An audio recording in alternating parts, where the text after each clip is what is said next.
नमस्कार मित्रांनो, तर आज आम्हाला चारही घोड्यांना काम होतं. मग सकाळ सकाळी बघू शकता आम्ही चारही घोडे घेऊन आपल्या ऑर्डरचं लोकेशन निघालो होतो. तर हे आजचं आपलं ऑर्डरचं लोकेशन होतं. तिथं आज आम्हाला चौकडा बग्गी लावायची होती. आज तिथं मनोज दादा जरांगे पाटील यांच्या आगमना खातीर. त्यानंतर बघू शकता आम्ही आमचा सगळा सेटअप रेडी करून घेतला. चारही घोडे बग्गीला लावून थांबलेलं होतं मनोज दादा जरांगे पाटलांच्या आगमना खातीर.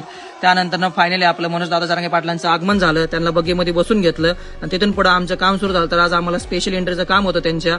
असं बघू शकता एकदम प्रॉपर सगळं सेटअप आपण रेडी करून ठेवलेलं होतं. मी स्वतः बग्गी वाढायला होतो, तुम्ही बघू शकता. असं एक आमचं तासाभराचं काम होतं. हे काम संपलं आणि मनोज दादा जरांगे पाटील आपल्या बग्गीमधनं उतरले. तिथून पुढे मग आम्ही आमच्या घरच्या रस्त्याला निघालो. जाताना आम्ही बाबा आणि कल्याणीला बग्गीला लावलेलं होतं. बघू शकता दोन्ही घोडे एकदम पद्धतशीर मध्ये आपले बग्गी ओढत होते. त्यानंतर आम्हाला सेकंड ऑर्डरला जायचं होतं बाबाला लग्नाच्या कामाला घेऊन. मग आम्ही बाबाला लग्नाच्या ऑर्डरला घेऊन गेलो. तिथून घरी आल्यानंतर मग घोड्यांना कुट्टी काढायला घेतली. असं करून आजचा व्लॉग आपला इथंच संपला. मित्रांनो, तुम्हाला माझी व्हिडिओ आवडत असेल तर माझ्या इंस्टाग्रामच्या आयडीला फॉलो करायला विसरू नका.